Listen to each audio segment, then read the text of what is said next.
Hello, everyone. I, I'm kind of deaf right now because I just saw the darkness. I am in a hotel in Vancouver, BC, and I thought I'd do a quick concert review, uh, blog about some vlog about some concerts I've been to lately. So I haven't seen any shows since the beginning of the pandemic.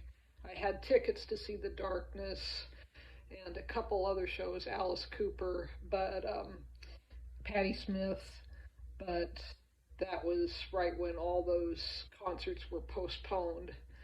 So now, in 2022, some of those shows are finally happening. Martin Barre was another I was going to go see. So um, about a week and a half ago, I saw Martin Barre, and then I saw Sparks up here in Vancouver. Martin Barre I saw down in Washington State, and The Darkness I just saw at the same venue, the Vogue Theater. I just saw Sparks. And when I saw Sparks, I stayed the night at a hotel a block away from the theater.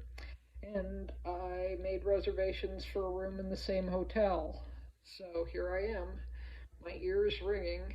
Um, yeah, I don't know. Let's just talk about a few things.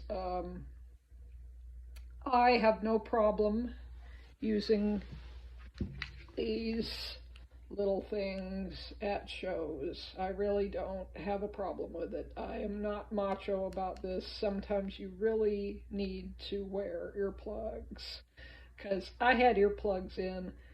My ears are still ringing. I mean, if I didn't have earplugs, I'd be in pain probably, let me tell you. And I've seen enough shows that there's plenty of shows I don't wear earplugs at, but if I know it's going to be a show that I need them, you can always take them out, you know? So that's my little um, public service announcement that it's okay for rock and roll people to wear earplugs at a show. It's okay, really. I did meet John Entwistle once, and he could not hear anything anyone was saying to him. He could not hear people anymore. You saw that on stage when he'd play. They were trying to start a song and communicate with him, and they pretty much had to be like right in his face speaking so he could lip read. And I love the Who, and I was a big John Entwistle fan, and you know, it's not that unusual when you get to the rockers with high volumes. So yeah, it was deafening, but great. The opening band was called the Dead Deads, and they were three women who just rocked. They were really good. The drummer, especially, was fantastic. She did all kinds of, funky time signature metal stuff, and they were just a good pop metal rock band. So I'd like to check out some of their music. The Dead Deads. They were they did a version of a Pink Floyd song off the wall, the one that's like the big fascist thing at the end. It was pretty killer. But so that was the opener, and I'd heard they were supposed to be really good, so I made sure I didn't uh, miss them. And I try not to miss opening bands.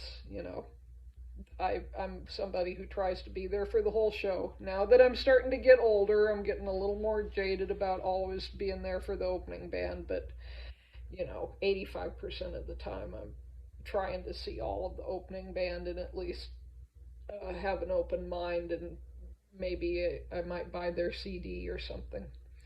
Speaking of trying to buy CDs and T-shirts, I am so broke right now. So this morning, when I was at getting ready to drive up here, I went into a Whole Foods and got a big buffet breakfast bar thing, and that's the only thing I have eaten all day, and I'm basically down to pennies until tomorrow morning when I'll get a deposit, and then I'll be able to eat breakfast before I leave. But didn't really have a dinner. I had some tea that was provided in the room here. There's like a Keurig machine, so that's at least something. But I'd love to have dinner. I'm not going to have dinner tonight. So I didn't get to spend anything at the merch table because I didn't have anything. But that's okay. The one thing, though, the Darkness are one of the bands. Every time they have hilarious, really great T-shirts. Lots of people, their merch is sometimes cool. There's some bands who I love who just don't have very good merch ever. But the Darkness make a point of having like 3 new designs every time, and half of them are hysterical. Like there was one this time that was all of them as members of the original Star Trek. Like Frankie was Spock, and it was Rufus I think was Uhuru. Yeah, it was excellent. I would love to have that shirt, but I have about 3 Darkness shirts already, including my fantastic Spirit Animal Darkness shirt, which is just the cheesiest thing ever. So yeah, that's what I wore, and I did spend money back when I had money. A month or so ago, and bought a meet and greet. So that was $100 plus the ticket, which I think the ticket was $25. The Darkness aren't that expensive to see, and they're so worth it. They're such a great live band. Even, after, what are we up to? We're up to 7 studio albums now, which, 6.5 of them are fantastic. I need to get their live album. I don't have their live album, and they're such a good live band, and they're great. There's fantastic audience interaction. They play like amazing. They make it look so easy. Really good rock band. One of those bands that kind of gets slagged because they've got a sense of humor, but they're so much more than, they are not a joke band. They're a great band. Okay, that's my Darkness spiel. But I got to do a meet and greet, which I've bought several other friends of mine meet and greets before, but I've never actually purchased one for myself and gone to a meet and greet. So I did it this time because I knew too that you get something out of their VIP meet and greets, even if it's with COVID, they were going to interact with you, and they did. I guess it was a bit different than, pre-COVID, where they were up on the stage and did like a question and answer session with the audience, mainly questions that had been emailed to them.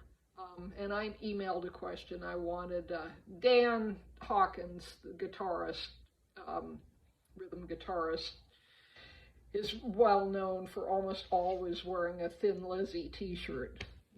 He loves Thin Lizzy, so it's kind of like a cartoon that he's always going to have a Thin Lizzy t-shirt on. And Thin Lizzy's a band that, I know the radio hits and that's it. So I bought a 3 CD greatest hits a while ago, and I wanted to get his take on what his favorite Thin Lizzy albums were. So I asked him what 3 Thin Lizzy albums you'd recommend to someone, and it was Nighttime. I hope I got that right. So that one, which is good because I wouldn't have known that was a major one to get, and Live and Dangerous, which makes sense, really important double album. And then he said a good greatest hits. So I know what 2 Thin Lizzy albums I'm going to go by. And my friend Rob, a meet and greet like the day before, had asked Frankie, who we all know Frankie's the bass player, Frankie Poulan. He asked what his favorite Prince album is, because he knew he was a Prince fan, and he said Dirty Mind, which is great. I love Dirty Mind. That's such a good album. I love that early Prince stuff especially. So, and then there were, various other questions. Another thing about When You See the Darkness is they all have a bunch of pics, taped up on their microphone stands, and each member has a different style of pick, and they're constantly throwing the plectrums into the audience, and people are just, grabbing for them. In fact, Dan Hawkins made a joke about feeding the fish, feeding time. But so everybody's trying to grab a pick from somebody. But I've grabbed a couple of picks in the past at other shows, and I just kind of wanted to get one from Frankie this time, and somebody else helped me out by catching the Frankie pick and giving it to me, and that guy really wanted a Justin pick, and I'd gotten a Justin pick, so I gave him that. So it pays to be nice to the other people there and just not be totally competitive, More commentary from Auntie Jean here. Anyway, what else can I show you? So I didn't really buy merch, but I have my Frankie pick here for Easter is Canceled, the album that I really like that it got canceled from the COVID tour. So now they're on to the next album, Motorheart, but I'm glad I got a Easter is Canceled pick. The one that was the Justin pick was like a silhouette of Justin with a guitar on it. They just do something different every tour. And here's my laminate. It's a picture from Motorheart where Motorheart is leaving him. And my VIP and my little wristband, which says drinking age verified. I didn't drink anything. And I do have my Darkness CD collection here in the hotel because I brought a player. So let's see. Here's their first album, Permission to Land. This was the one that was the huge hit. Has Get Your Hands Off of My Woman and I Believe in a Thing Called Love, which is, so this is the album that always the sets seem to have, the dominant section of songs. If we look on this, they did Black Shock, Get Your Hands Off My Woman, Growing on Me, let me sit up. Growing on Me, Believe in a Thing Called Love, Love is Only a Feeling, Giving It Up, Friday Night. They did a little bit of Love on the Rocks, so they did, all but about 2 or 3 songs from this album. I mean, it's a good album, but it's just kind of sad that they really have to play so much from their first album all the time. Then second album, One Way Ticket to Hell and Back. I love this album. It's great. They did the title track, which is a fantastic song about too much cocaine. And yeah, I think that's it from that album. Should play more of this album. Then they did from Hotcakes, this is around the time that I got into them, because before that I just kind of thought they were some joke band and I wasn't that convinced, and then I started hearing that no, they're really great, and some people I respected told me to go listen to them, so I did, and I finally figured out that they were great. So from Hotcakes they did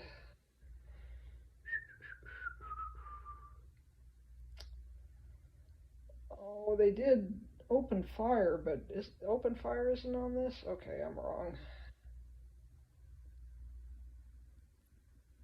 Yeah, I don't think, was there something off of Hotcakes? Yeah, I'm not sure. I don't think there was anything off of Hotcakes. So that brings us to The Last of Our Kind. I love this album. Um, they did Barbarian, Open Fire.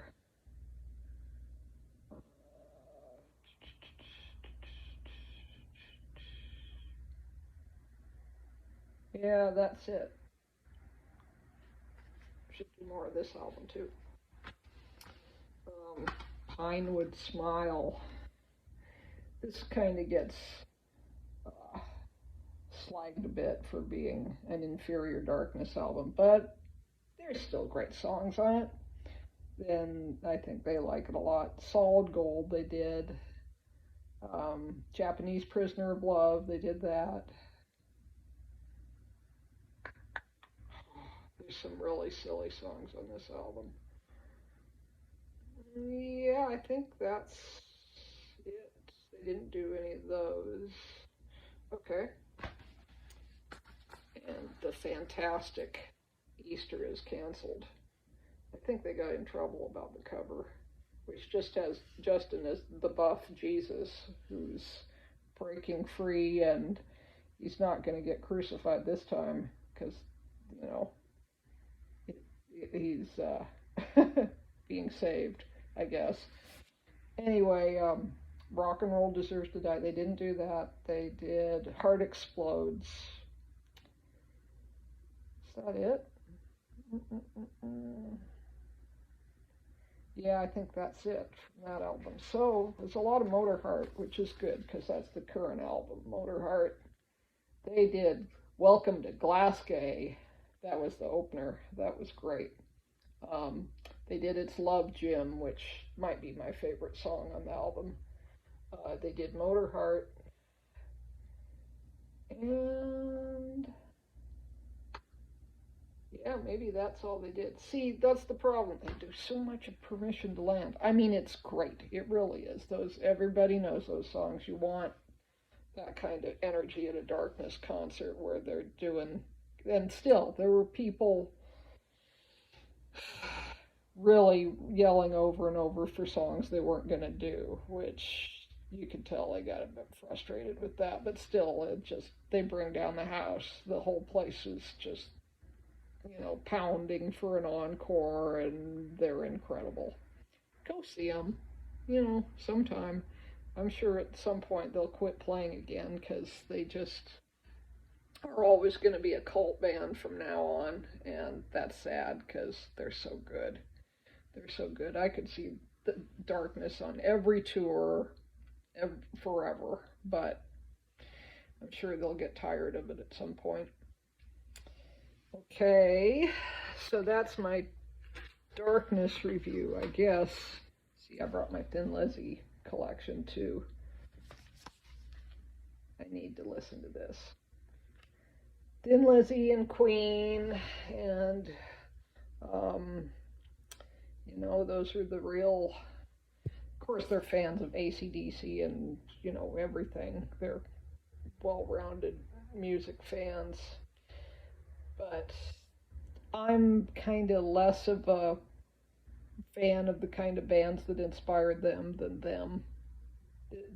But still, I need to go check out plenty of those bands. Like, I don't know that much Queen. I know, greatest hits, and I've heard the first three albums, and I've had Night at the Opera before, but I really could check out more Queen. I just have to kind of ramp myself up to it. Okay, so just in addition to that, this is my hotel room. Pretty exciting. Not an expensive hotel room at all. I've got a shower this time. Last time I had the bathtub, but they gave me a cheaper room, which I appreciate. So we're talking a little over $100 for downtown Vancouver, right 1 block away from the Vogue Theater, which is the way to do it. And a parking garage too. I just wish I had dinner. But that's my own fault.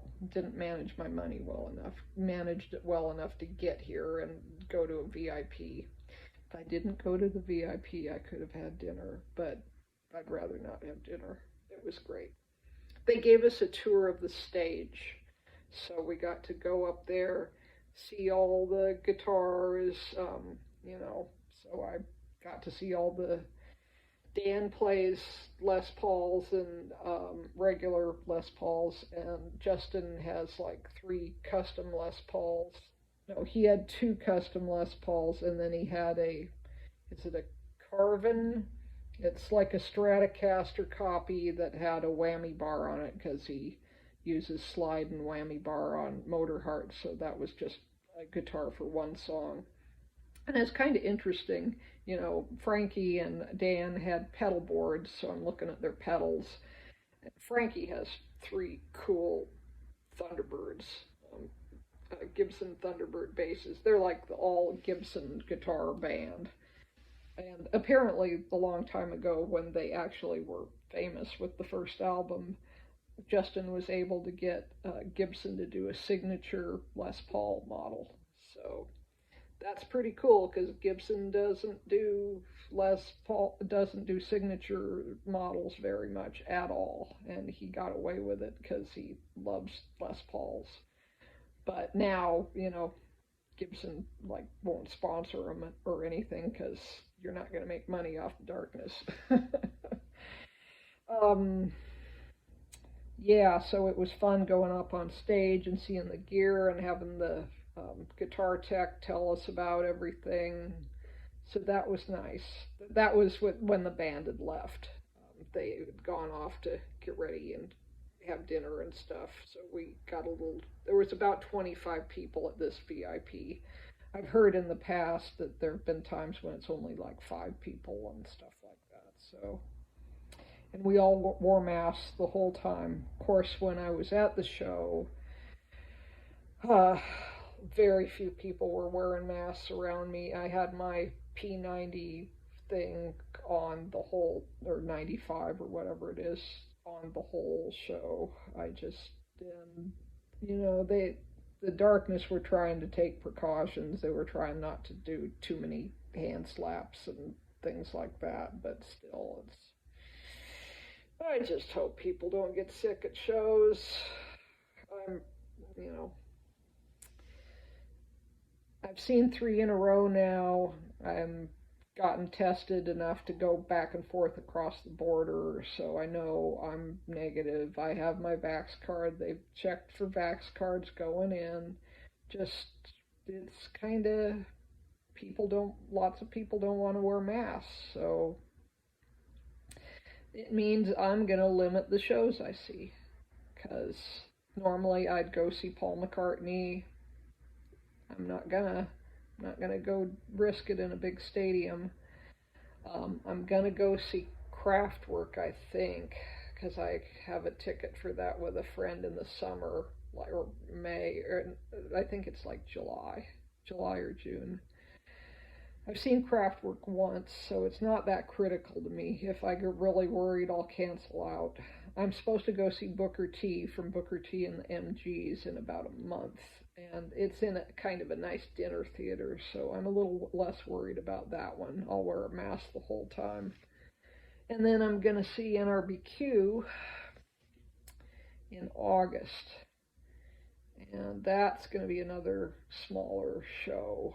So we'll just see where we're at with the next variant that no doubt will come around, and how good we all do with that, and continuing to get boosters. And I'm going to continue to be an essential worker working. So, okay, what else do I have to say? I was going to say a little about the past 2 shows I saw. So I saw an incredible Spark show 5 days ago. Same theater up here in Vancouver. I was in the front row. I was in the front row at the Darkness too, but this was a front row reserve ticket, which I just by the luck of the draw, I got a front row seat right in front of Ron Mail, and oh, it was awesome. So good to see Sparks. Um, yeah, I'm not going to really say a whole lot about the set list because people are going to go see that, and I don't want to. You know, you can look online at a fan thing and see their set list, but I don't want to spoil it for people, except it was great. You know, if you have a chance to see Sparks, you should see them because they probably don't have that many tours left in them. And normally they don't have the money to tour, really.